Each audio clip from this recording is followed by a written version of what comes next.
Alright guys, look what I did to my brand new drone. Hopefully the GoPro should be able to catch it. I managed to break one of the glass on the, I think those are visual sensor. And this is completely my fault. I'm not used to flying those type of drone with a sensor in the bottom. I'm more a freestyle guy. And I'll be landing this drone just the same way I land my other drones. And it looked like I landed on a small piece of rock, cracked the little glass here, so I say just be careful about that. But it does not affect how the drone fly at all, and I haven't flown it after I cracked this little glass. My altitude still pretty accurate.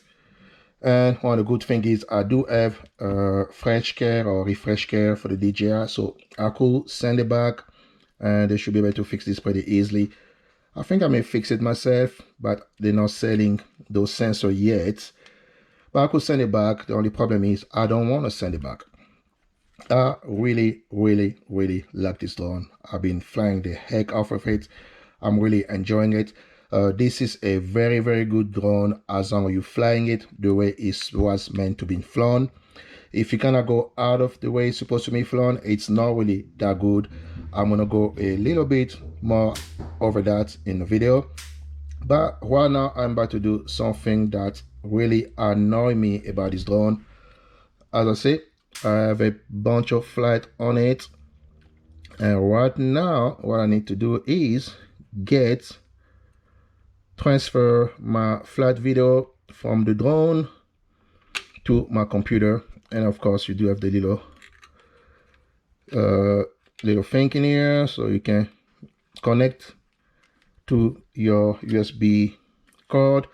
You really don't have to take your micro SD card, and you can take it out if you want to, but you really don't have to. So what I just need to do, I want to see if I will be able to connect a USB cord without taking the prop.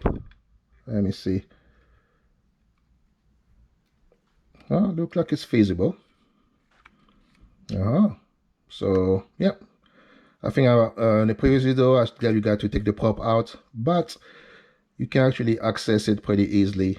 That is pretty amazing.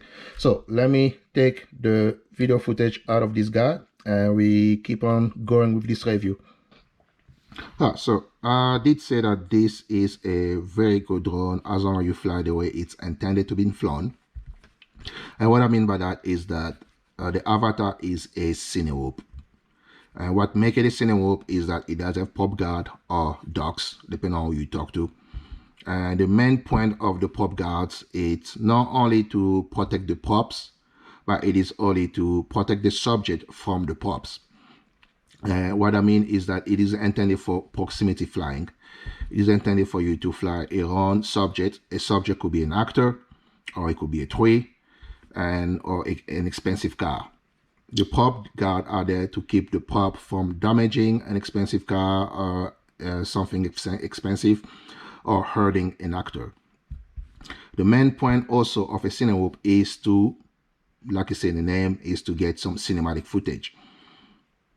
By cinematic footage, I mean you may have seen a couple of videos online or people making some pretty good video using cinewhoops, intended to fly slow and intended to make smooth cinematic footage. This drone is not intended to be a racer, even though it does go fast. According to DJI, in normal mode, the speed is limited to 17 miles an hour. In sport mode, the speed go up to 31 miles an hour. And in manual mode, the speed go up to 60 miles an hour. And I have to say, in manual mode, it is pretty fast. It is fast enough to get yourself in trouble. But that is not really what this drone is intended for. It's not a racer. And in the same way, it's not a freestyle drone. If you want a freestyle drone, you can get you one of those guys. This is a 5-inch ultralight freestyle drone. This is a drone that's intended to be flown on an aggressive manner. This AVATA is not built for aggressive flight. Matter of fact, I mean, I took it out, adding some flip and roll, but you gotta take into consideration the prop guard gonna be in your way, and it can do flip and roll, but it does not do it as well. So is any cineroop. I don't think anybody that have built a cineroop or bought a cineroop was to use it as a freestyle drone. So that's not what it's intended for. And I've seen some of the video on YouTube, people trying to do range tests on this guy. This is not what this guy is intended for. This is not a long range drone. Can he do long range? Yes, he can do a long range, because according to DJI, it is up to 10 kilometers if you live in an FCC region. But that is not what it's intended for. In my testing, what I found out is that the higher I take this drone, and I think the highest I got so far was maybe, I don't even remember how much I got on this drone. But usually the higher you get it, when you're flying, the more unstable you got. When I took it out, I tried to go pretty high. What happened is that the wind started affecting the drone, because you do have the prop guard, and the drone started shaking. So that's not really what it's intended for, even though it can do long range, but that's not its primary purpose. Now, another thing about AVATA compared to other cineroop, if you get it, you're gonna realize pretty quick that it is underpower compared to other cineroop of the same size. And the reason for that is very simple. It is the battery used by the AVATA. This battery is actually a Lion battery. It is not a LiPo battery. This is Lion and this is a LiPo battery. One of the main advantage of using a Lion battery is that it has a higher energy yield than a LiPo. What I mean is that with a Lion battery, you can have a smaller battery with a lot more milliamp hour. This is another example of a Lion battery. I use this guy for my long range. It is a 21700. You can see the milliwatt on that is 4000 milliamp hours. And this is one of my old 6S. They are both 6S battery.